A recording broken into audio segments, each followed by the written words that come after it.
humans. I apologize in advance. I know that through the whole course of this video I should be looking at you, but I'm going to be looking slightly off because my camera is not where my screen is. But I'm still such a newbie, I keep looking at myself in the screen. I apologize. I will try to do better. We are ready to unmold the keychain mold that I made the other day. So I'm going to show you how to unmold that, and then some of you had left some questions for me on YouTube, and I have those written down, so I will try to answer those. And then I think I'm going to make another video, and I'm going to show you how you design your shape on the Glowforge, and then create your fitted barrier dam to that. Also, I think this is going to be my last YouTube video. I'm going to move over to Patreon. I cannot monetize videos on YouTube until I hit 1,000 subscribers. And so far, there's 100 of you guys. So, and Patreon is offering a first week free option right now. So I'm going to move over to Patreon and put up a bunch of really basic, like 101 videos in response to a couple of your questions, and then I'll actually start to post, after about a week and a half, I'll start to post some really in-depth, detailed how-to videos, and basically teach you everything I know. Please don't put me out of business, okay? So, this is how we're gonna unmold our mold. If you wanted to reuse this mold again, and you can see right here, I've had a tape failure. It leaked underneath this barrier.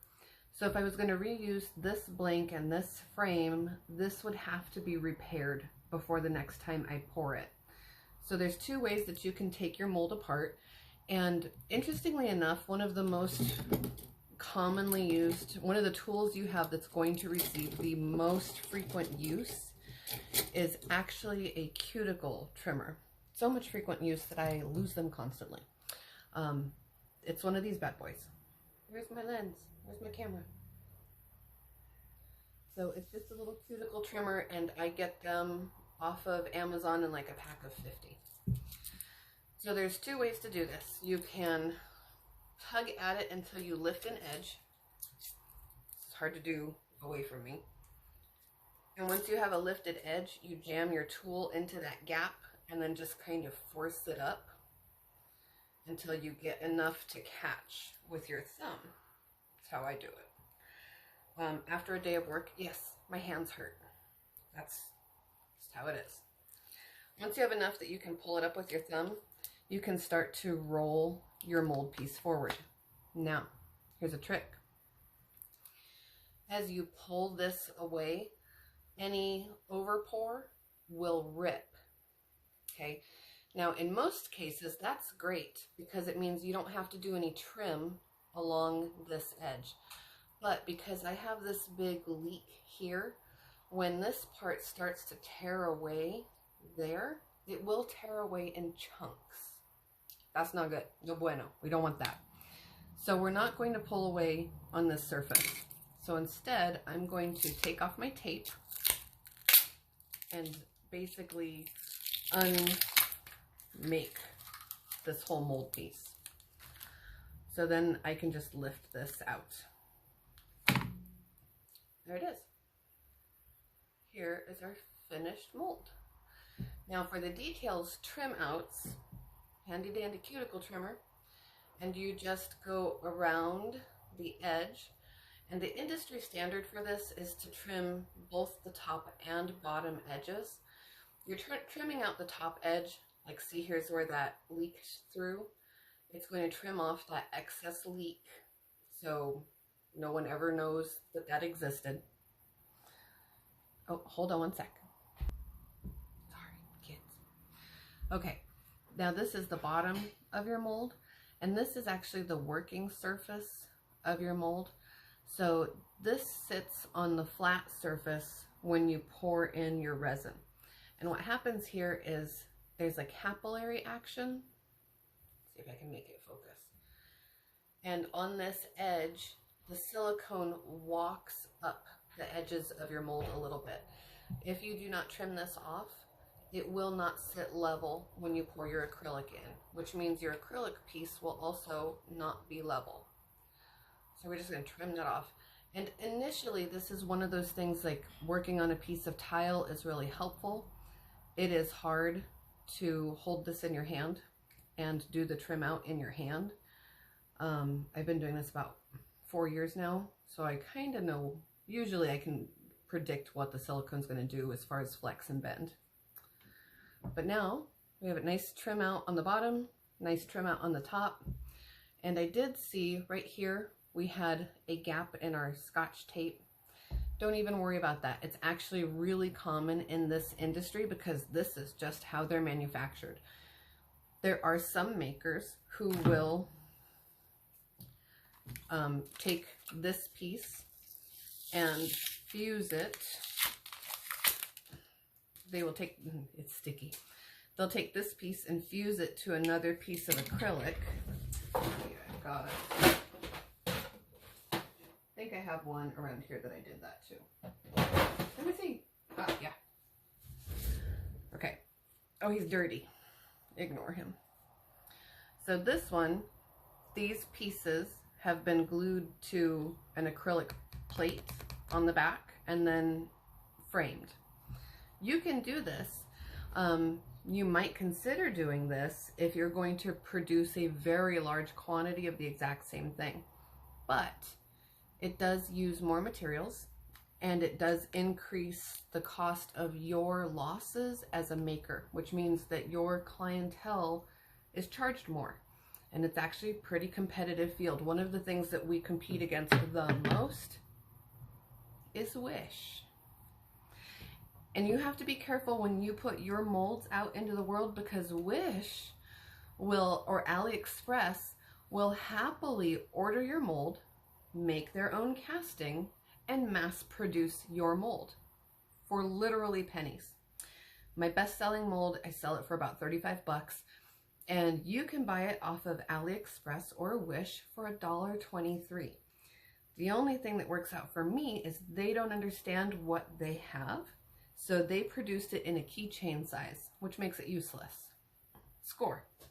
But there are lots of makers who have been really taken advantage of. So when you start buying molds, when you buy molds that are pink or that true clear silicone, those are almost 99.3% of the time, those come from China, and 62% of the time it's a stolen concept. So just kind of be aware. It's up to you. Okay, so you have your mold. There you go. You're all done with that. Congrats. We have finished that task. People have asked me about using flowers in resin, and I'm happy to teach you how to do that. But I'm not going to... Kids. I'm not going to teach that on YouTube. I will teach that skill on Patreon, and I will even show you how I dry my flowers, how I press my flowers, what products to use. A couple of people have asked about whether or not you can use thin acrylic opposed to thick acrylic. Yes, you absolutely can. Every one of my molds that I ship comes with a free gift, and lots of makers will include, I include a bag of Fimo slices, a bag of glitter that is a custom blend of my own, and then I include a tiny freebie mold. Just something that I thought was fun to make and would maybe be fun for them to reproduce with kids. I set these up because I make them in quantities like this. I make a whole bunch of them all at once. So I set those up in pallets. And then when I have leftover silicone from a pour, it just gets poured into these. And they do get changed out seasonally. These are still set for Easter, hence all the little bunnies. But I'll set them up like next for 4th of July, then Thanksgiving, Christmas, of course, Halloween. But these are made with thin acrylic here. This cutout is thin acrylic, and then the frame is thick acrylic.